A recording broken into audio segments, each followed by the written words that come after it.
What's up everybody? In this video, I'll show you what it takes to change out a fireplace surround that maybe isn't your style to a brick and beam style like this. I'll show you the brick I used, how to cut it, how to install it, and how to mortar it. Then, I'll show you how I built this reclaimed wood beam out of my old childhood kitchen table. Sorry, Mom, there was no saving it. Sound good? Let's get into it. For this project, I'm using thin brick, which is a brick veneer. It's real brick, it's just a ½ inch thick, so it's more like a tile. I prefer to install these bricks as single flats, but you're not going to find those at your typical big box store. You're going to have to go to a brick supplier. You'll find the best prices and the most variety. At about $1.50 a brick, it's not overly expensive. With the bricks in hand, I start drawing out a rough layout on the wall. By temporarily taping the bricks to the wall, I can determine how many rows I need, how many bricks I need to cut, any special cuts I need to make, and where the joints will land. Doing this now will save you a lot of headache later. Speaking of headaches, my favorite way to cut thin brick is, well, not this way. The most effective way to cut thin brick is with a mason's hammer and a cold chisel. With a couple light taps, you can get pretty clean cuts with this, but this is a rustic tumbled brick, so I actually want to take the hammer and chip the edges and round it over. If you need perfectly straight cuts or need to make a weird inset cut, you can use a diamond blade on your angle grinder. Just know, it makes a giant mess and it's actually quite a bit slower. For my layout, I needed about 150 cut bricks, so camp out on the floor, put on your tunes, and hammer away. The color I'm using is English Pub, kind of a nice warm red and cream brick. To attach the brick to the wall, I'm using tile mastic, a 1/4 inch V-notch trowel, and a regular old putty knife. And I'm going to go right over the old tile.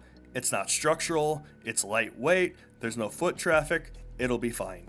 To ensure maximum adhesion, every brick gets back buttered and then set into the combed mastic. I like a ½ inch space between my bricks, but I can't find ½ inch tile spacers, so I use 1/4 inches and stack them on their side. Since these bricks are tumbled, they're not always the same size, which means you have to make small adjustments to keep everything level, but a laser level keeps everything nice and true. The mastic I'm using isn't the best, so you might find some slumping, so as it dries, you may need to adjust. With the wall done, the floor is pretty much the same process. Lay out a pattern you like, cut your bricks to size, comb in your mastic, and lay out your pattern. The bricks butt right into carpet, so I'm being a little careful where I apply my mastic just to not get the carpet all mastic-y. Is that a word? With all your bricks placed, now's your chance to make sure no mastic dries on the surface of the brick, because when it dries, it's not coming off. We'll give it a day to dry, and tomorrow we'll do the mortar. Mortaring the brick is pretty easy, but it's an intimidating process, because before it looks good, it looks terrible.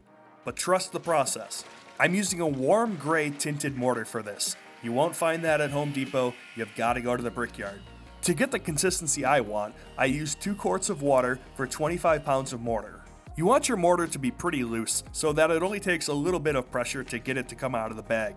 If you make it too thick, you'll kill your hands and you risk splitting the bag. Ask me why I know. 25 pounds of mortar was way too much for this project, but I'd rather have more than what I need.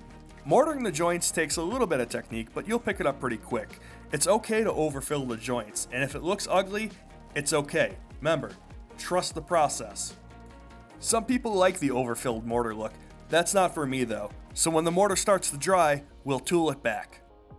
I'm mortaring the outside edges of everything as well just to create a seamless look to the drywall. There are other ways to do this, but I can make this look pretty good. You know your mortar is ready to tool when you touch it and your fingertip is clean. You can use the heel of a jointing tool to kind of snowplow the mortar into the joints, and then use the toe to smooth it out. As the mortar continues to harden, you can keep tooling it to get a smoother and smoother joint. Sometimes the best tool is your thumb. Think of it like wet sand, and you can mold it to however you need it to be. As your mortar continues to dry, you can take a mason's brush and sweep it on a 45-degree angle to really clean up the joints. The mortar, much like a grout, will leave a haze on surfaces even after you clean it, so you have to wipe it down a few times to really get it clean. But this is a messy process. Have a shop vac ready. This is my childhood kitchen table. I played here, we ate our dinners here. There's a lot of memories in this table. But it is in bad shape, so I want to give it a new life as a fireplace mantle as a gift for my parents in their new home. I think it's made of beech, so if there's any wood experts out there, let me know in the comments. Every board on the tabletop is either cupped, warped, or split, so I'm sawing it apart so that I can re-glue it together. I was able to salvage 5 boards out of the tabletop, which is just enough to build the mantle, which also means I can't screw up. Gluing these boards together is a bit of a challenge because they're still cupped. In order to remove the cupping, I'd have to resurface them, and I don't want to do that. Also, I don't have the tools to do that. So I had to be a little creative with my clamping to help fight the cupping and warping, but that's okay. We got there. With everything in clamps, I can shift my focus to other parts of the mantle. I want to use the 5x5 table legs and use them as a faux beam to hold up the mantle, so I need to cut them apart on the miter saw. I also gave them a 45-degree chamfer cut to give them a little bit more detail. And for all you safety Sams out there, yes, I know that wasn't a safe cut. With all my boards glued up, now I can take them back over to the table saw and start cutting 45-degree miter cuts. Just like my last mantle, this is a giant miter box, so every edge gets cut at 45 degrees. This helps sell the illusion that this is one giant beam and not 5 pieces of wood nailed together. For the short ends, I use my table saw and a crosscut sled at 45 degrees, but you can also use your circular saw at 45 degrees. You don't need a fancy tool to do this. Assembling this was a challenge. The cupping and warping made it really hard for the miters to come together. But with enough glue and enough clamps and working right to left, kinda stitching it together, I was able to close it up pretty well. With a couple wangs and bangs with the hand hammer, we got there. Any seams that are left, we'll fill with a sawdust and wood glue filler.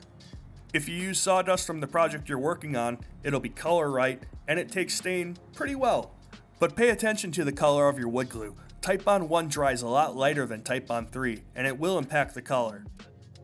Once it's all dry, you can come back with an orbital sander and sand it back. Now I could do a lot more sanding to this, but I don't want to. Every stain, every ding, every dent, that's kind of part of the table, and I'm going to leave it. Now we're on to the final steps of the mantle. The first step, let's get a stain on it. I'm using red mahogany, a gel stain from General Finishes, and an old sock to apply it. Don't use new socks. Your wife will be mad. I like the simplicity of the sock technique. You don't have to apply and wipe off. What you see is what you get. I really like the red tones in the stain. I think it's going to pick up in the red on the brick really well. Once the stain is dry, I'm going back to satin lacquer.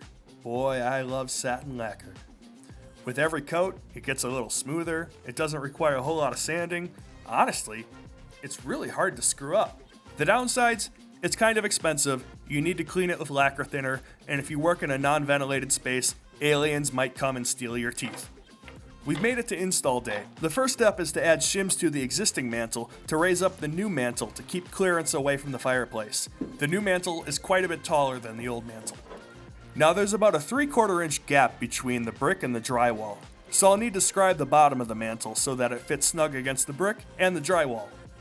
People have commented that I have a mishmash of tools and brands, so here's another one for you, Makita. Now since I was building this mantle off-site, measurements are critical, and someone may have mismeasured the mantle. I won't say who. So with a little bit of finagling with the jigsaw, now it fits perfectly. When we're ready, we'll fill up this scribed gap with mortar, and it'll look seamless. We're a little out of level, so I add a couple cardboard shims. Perfect. Now I can finally locate where those faux beams need to go. After marking out their position, I glue them, nail them, and screw them, and now they're permanently attached. Hopefully, this is the last time I need to install this. This thing's getting heavy. I screw the new mantle into the shims into the old mantle so it becomes all one piece. I then come back in with a small batch of mortar and mortar the underside of the mantle to make it look seamless. After a quick tooling, this thing is done, and man, it looks good.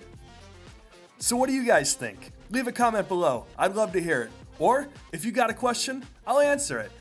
If you learned anything from this, make sure to finagle that like button and hand hammer that subscribe button. We'll see you on the next one.